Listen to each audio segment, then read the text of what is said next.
ಮಂಗಳ ಕಲಾ ಸಾಹಿತ್ಯ ವೇದಿಕೆ ಪರ್ಕಳ ಇದರ 23ನೇ ವರ್ಷದ ಸಂಭ್ರಮದ ಅಂಗವಾಗಿ ಹಮ್ಮಿಕೊಂಡ ಕಲಾ ಕೌಸ್ತುಭ ಕಾರ್ಯಕ್ರಮದ ಅಂಗವಾಗಿ ಸಭಾ ಕಾರ್ಯಕ್ರಮ ನಡೆಯಿತು. ಪರ್ಕಳದ ವಿಘ್ನೇಶ್ವರ ಸಭಾಭವನದಲ್ಲಿ ನಡೆದ ಸಭಾ ಕಾರ್ಯಕ್ರಮದಲ್ಲಿ ಆಕಾಶವಾಣಿ ಮಂಗಳೂರು ಇದರ ನಿವೃತ್ತ ಸಹಾಯಕ ನಿರ್ದೇಶಕಿ ಹಿರಿಯ ಲೇಖಕಿ ಡಾಕ್ಟರ್ ಮಾಲತಿ ಆರ್ ಭಟ್ ಅವರು ಭಾಗವಹಿಸಿ ಮಾತನಾಡಿದರು.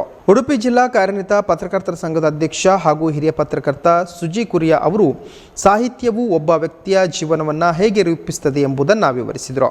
ಮುಖ್ಯ ಅತಿಥಿಗಳಾಗಿ ಭಾಗವಹಿಸಿದ ಶಿಕ್ಷಕಿ ವಂದನಾ ರೈ ಕಾರ್ಕಳ, ಸಂಧ್ಯಾ ಕಾಮತ್ ಅವರು ಈ ಸಂದರ್ಭದಲ್ಲಿ ಮಾತನಾಡಿದರು.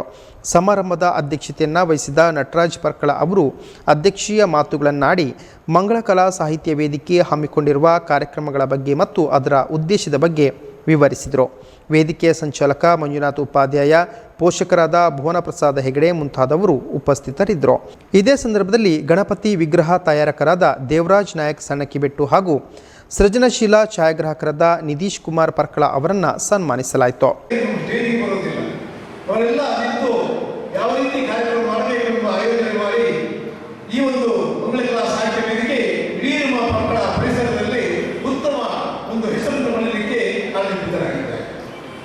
ಯುವಕರು ಮಾಡುವಂತಹ ಕೆಲಸ ಅದು ಯಾವಾಗಲೂ ಸಕ್ಸಸ್ ಆಗ್ತದೆ.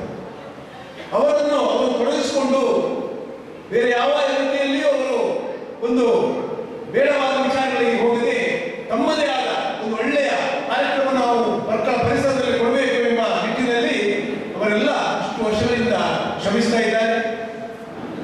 ಮಂಗಳ ಕಲಾ ಸಾಹಿತ್ಯ ವೇದಿಕೆ ಸಮಾನ ಮನಸ್ಕ ಸದಸ್ಯರೊಳಗೊಂಡು 2003ರಲ್ಲಿ ಗೋಪಿ ಹಿರೇಬಿಟ್ಟು ಅವರ ಅಧ್ಯಕ್ಷತೆಯನ್ನು ಸಾಗಬೇಕು.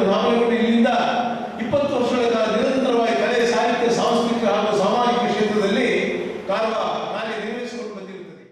ನಾನು ಕಾಲೇಜಿಗೆ ಹೋಗ್ತಾ ಇದ್ದಾಗ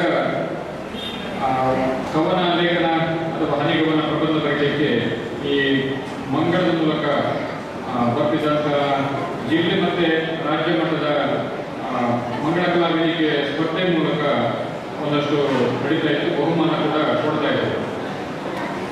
ವೇದಿಕೆ ಪದಾಧಿಕಾರಿಗಳ ಫೋಟೋ ಕೂಡ ಮಂಗಳದಲ್ಲಿ ಪ್ರಕಟ ಆಗ್ತಾ ಇತ್ತು.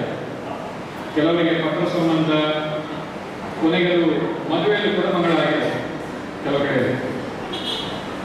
ಕೊನೆಗೆ ವೇದಿಕೆ ದುರ್ಬಳಕೆಯನ್ನು ಗಮನಿಸಿದ